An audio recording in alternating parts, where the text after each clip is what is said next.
going to do a full makeup by using IUIGA's brushes. So for today's video, I will be testing the usability of IUIGA's cruelty-free synthetic brushes. Some synthetic brushes are not very good at picking up powders, but I must say that the synthetic brushes nowadays are made so well that it is as good as natural hair fibers. But then, as I said, I am an animal advocate to a certain degree, and that's why I'm cutting my use of natural hair brushes.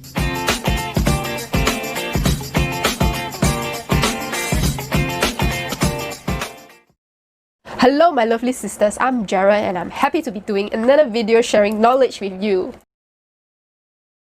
I have 8 in total with me and I'm going to show you what exactly each one is for. You can see that the brushes are made into different layers of length, so this helps to pick up the powder much better. First, I'm going to start with this Peri Para Blur Pang Peach Milk Blur. So Peri Para is a Korean brand and I saw it on sale in Watsons. And it is a tone-up CC cream effect with SPF 30 PA++, so it is a broad spectrum sunscreen and I want to try it. It's supposed to brighten up and tone up your whole face, so let's see how it goes. So cheap, like $11.60 after discount for such a big tube. So I squeeze some onto my fingers. It feels really nice and moisturizing and easy to blend. Now I kind of know why it's called Blur Pang, because it gives a very soft, velvety, blurry finish. Or maybe it's my eyes playing trick on me. Can you see? But I kind of like it. It's really subtle and it tones and color corrects my complexion. I will pass this, yay! It is quite good for people who have dry skin because it doesn't finish oily or it doesn't give you a too dry finish. So right now I want to use the Luxe Eye Blender brush. This is for eyeshadow and I'm going to use this for my eyeshadow base. The Naked palette again, because it is so neutral, it is suitable for most skin types and the colors are quite neutral. First, I'm going to try it with this color. It seems like it has taken up quite a bit of powder. I'm not sure if you can see, but yep, I'm going to put it against my face. Not too bad. Like this.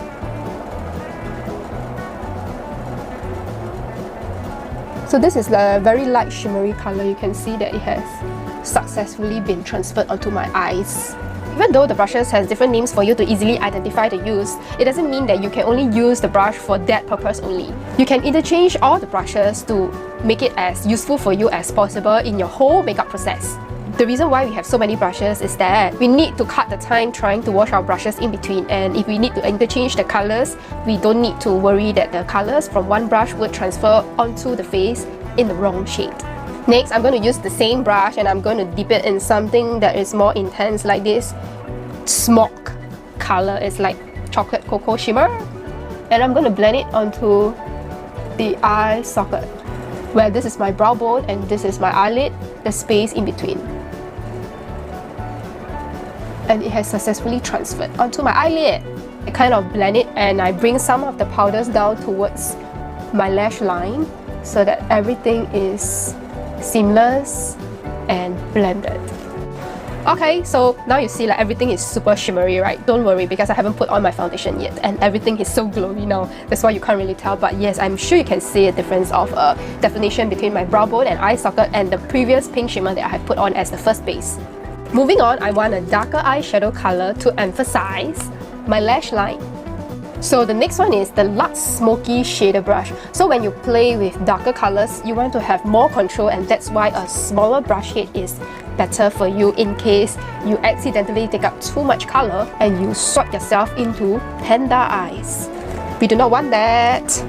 This feels really soft too. So I'm going to take up some color like this one, Dark Horse, and I make sure I tap off the excess and put it just at the 3/4 end of my eye socket below the brow bone. Like so. Just here, I kind of swirl it and blend it in circular motions and I bring down the color into a triangle like this, like, you know, like a semicircle triangle. Just look at my movements. Just at the outer corner of my eyelid to enhance. Okay, so if you find that, oh, this eye and this eye is not equal, what you do is use your fingers and rub off and blend to the length that will match the other eye. You can even swap some colors towards as high towards your brow bone so that it can give you a little bit more smoke. Like so. And I take up that same dark horse color because I want to extend it to my lower eyelid, also on the outer part of my eye, so that I can create a very nice smoky finish. Just here, and make sure you blend it. Next, I'm going to further define my eyes with an even darker color and an even smaller brush. That is the Petite Eyeshadow brush. Remember I said the smaller the brush, the more control you have. And it's really great for dark colors like your super dark grey or the super black shadow, or even the super dark brown colors, or those eye palette color shadows that has really intense pigments. Right now, I'm going to use this brush and dip into the color called Creep. This one. I'm going to go even closer to my lash line and line the whole area.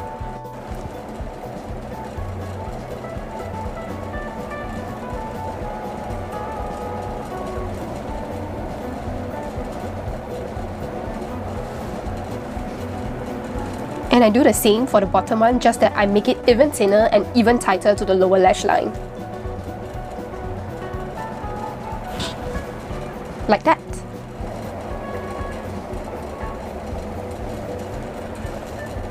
Bristles are really very soft. You want more intense colors, I do this. I poke and jab the color into the eyelid, or rather like around the area where I want it to be more intense. This is my secret. Because this jabbing motion requires the bristles to be really soft, so there's no worry that you will actually poke your own eyeball with very rough bristles. But still, be very careful, okay? I once did a poll and most of them said that they prefer the natural look versus the smoky look. My god, ladies, you don't know what you're missing out, okay? Sometimes this smoky look is really useful and it's really good for certain situations, certain functions. Like trying to do a sexy seduction. Kill your enemy, or I'd rather say frenemy, with your very fierce smoky eyes, like what Tyra Banks always do, right? This is how it looks when I zoom out. And I'm going to add liner now. I'll be using a liquid eyeliner. So the trick is to rest your fingers on your face and draw the liner as closely to your lash line as possible. That's the trick to actually draw an eyeliner that doesn't go out of shape, because you need to have enough support to make sure that the lines that you draw on your eye line is straight, or rather as shapely as you want it to be. I don't want a straight line, but it has to be according to the shape that you want. So in this case, I'm not going to flick out too much, just a little bit of wing.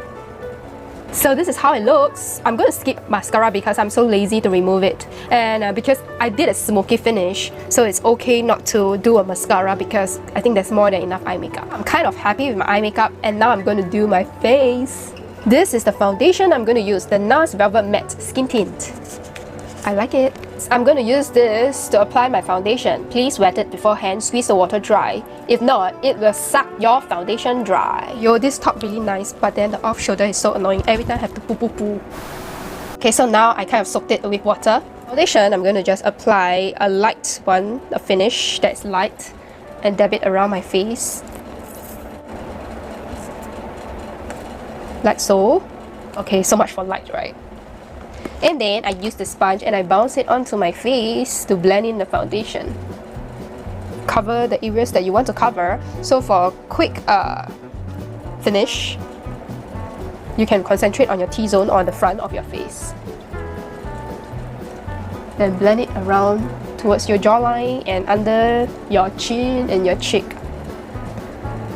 If you're wondering why I did my eyes first before I do my foundation, it's because sometimes when you do your eyeshadows, some of them may fall onto your cheeks or onto your face. So if let's say I have my foundation on, I have to clean up and then I have to touch up again. And this actually will cost you a little bit more time. But that being said, it's totally fine if you want to do your foundation first before you start on your eyes. There's no correct routine or correct steps or order that you should be doing your makeup. As long as you're comfortable, you achieve the look that you want, I'm all good. Now my foundation is done, I'm going to set it with powder. Because I don't want the powder to be too heavy, and that's why I'm using this big fluffy brush, Luxe powder brush. For this, I'll be using my Makeup Forever compact powder. Swirl it or dab it.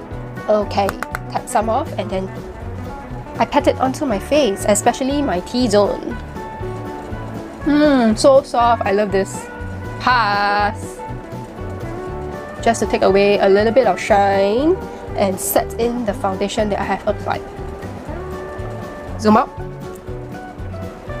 You can see the bristles of this brush is also layered because some of the synthetic brushes doesn't have so many cuts and layers. That's why there is no sharp pointy end to kind of grab the powders. So this is also due to the design that is important, whether it can pick up your powders or not. So Jasmine, this is for you because I have a client who was asking me to do a comparison between natural bristles and synthetic bristles. She is a natural bristles fan, and because I told her, hands down, I'm the synthetic bristles fan. So that's the reason also why nowadays the synthetic bristles are okay and they take up powder very nicely because of this cut and layered bristle design. So now I'm going to fill in my eyebrows. Hey, yeah, this top. So I'm in the mood for some light colored brows, and this is by Mistine. So this color is very blonde, or rather light colored. I use the gel part and I comb my brows to tint it lighter. So after this dries, it's actually smudge resistant. You can't really smudge it or it became quite waterproof. So, and then I use the pencil tip of the other side and I start to blend it better into the shape that I want. So the finish is something light and trendy. Not in the mood for dark brows today. But they come in a variety of shades, so this is not the only color, but you can try. So after I draw out the general shape, I will use the IUIGA's brush. It is the multi-purpose dual eyebrow brush. So it has the slanted brush end and the brush spoolie. So 2-in-1, this and this side. So I'm going to be using this spoolie to gently comb out and blend the colors that I have just filled in.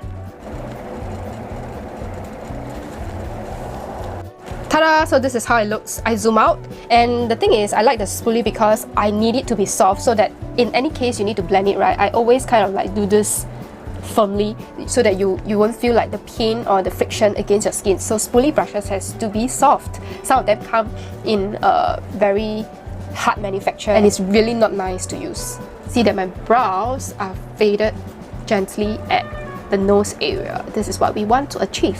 For this side, if you want to top up your brows with some eyebrow shadow, you can use this, dab it into the shadow and fill in wherever you need. But for now, I don't need for mine. You can also use eyeshadows that are brown color or grey color just to touch up and fine tune a little bit more. Blusher. I will be using the Luxe Blush Brush. What a mouthful. So I'm in the mood for some bronzing powder as my blush. I have done one side. It's really nice and bronzy.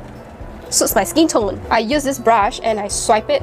Okay, there are two sides to the brush. This one has less layers, this one has more layers. So if you want it to pick up a little bit more powder, use the ones with the sloping layered bristles. I do this, tap a bit, and I do apply the bronzer on the highest point of my cheeks. And I blend it. You can even do this technique like jabbing the brush into your cheeks. If you want a little bit more color, just dab it in another round, don't swirl it, and you kind of like highlight only a small part where you need more color by doing this motion. Like jab it into your cheek or your skin. You kind of poke the color in, for lack of a better description. Zoom out version.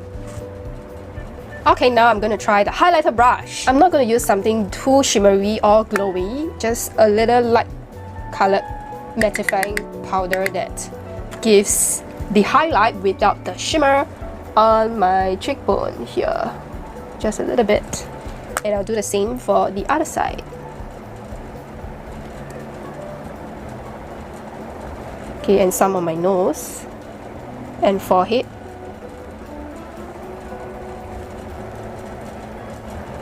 And chin area. It is just really subtle, not too much. If you want more, I can show you just for the sake of the camera. You can see that it's actually a little bit white in color, but it is not shimmery, okay? But you're not supposed to put so much. Just showing you for the effect of the camera. I'm going to finish off with my lip color. I bought this Too Faced Metallic Sparkle Lipstick and I haven't tried it, so let's try and have a look, shall we? At how pretty the packaging is shimmery. And ta-da, this is the lipstick. Let's see.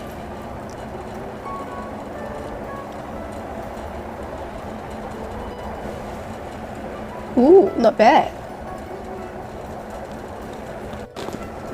Ta-da!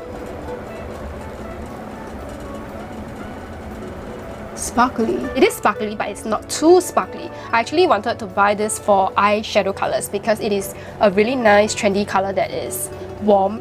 It also feels quite moisturizing without being too oily, if that makes sense. Color is called Hot Flash. Okay, so now the exciting news that I want to share with you is that my e-course is ready for enrollment. So I want to tell you that now it's open for early bird registration. If you have always wanted to know how to apply makeup on your face to look professional, to look good, to attract the right people into your life, whether it's for your business, for your videos, or for your career, I will be including the registration link below in the comments. Cause as cliche as it may sound, everything starts with you, either internally or externally. You need to leverage on yourself. You need to learn how to. So I'm going to impart this skill through my e-course to get to your dream of always craving something you can call your own for your career and your relationships. Anyway, just sign up for the free course below and let me know if you have any questions. I'll be happy to answer them. And don't worry, I'm not going to bite you. The course is not going to bite you. Just good to learn something new. If you think it's good for you, good for you. Okay, I spent a lot of effort making everything relevant, and it's not just learning the makeup tips or techniques. I want it to be useful and relevant to you in a real world kind of way. So sign up. So for my honest review of IUIGA's synthetic bristle brush, I would say they pass in terms of quality. Personally, I prefer the eyeshadow brush to be a little bit more firm. Just that whenever I put the brush onto my eyes, I cannot feel much feedback coming from the bristles. When it's too soft, the powder will tend to fly. I need enough opposing force to make sure that the powder is transferred over, if that makes sense. So it's like if the bristles are too soft and it always bends away from your pressure, it will not transfer. Right? It's science. So that's the only issue I have with IUIGA's brush. Another not so crucial issue is that the brushes are all really light. So if you have to bring them for travel purposes or work purposes like mine, because I really hate to carry extra weight, it is really good. But on the other side, I kind of like a heavier version when I hold it in my hands. So it's so contradicting. But anyway, this one is not so important. I would prefer the bristles to be a little bit firmer. But for the bigger brushes like the blush and the highlighter brush and even the loose powder brush, if it's soft, I don't mind because needs to be comfortable on the face. But if you make it a little bit firmer, it will be even more awesome. But otherwise, mainly the eyeshadow brushes would be nicer and better to use if it's firmer. Okay. And I am looking forward to the next topic video, okay? See you!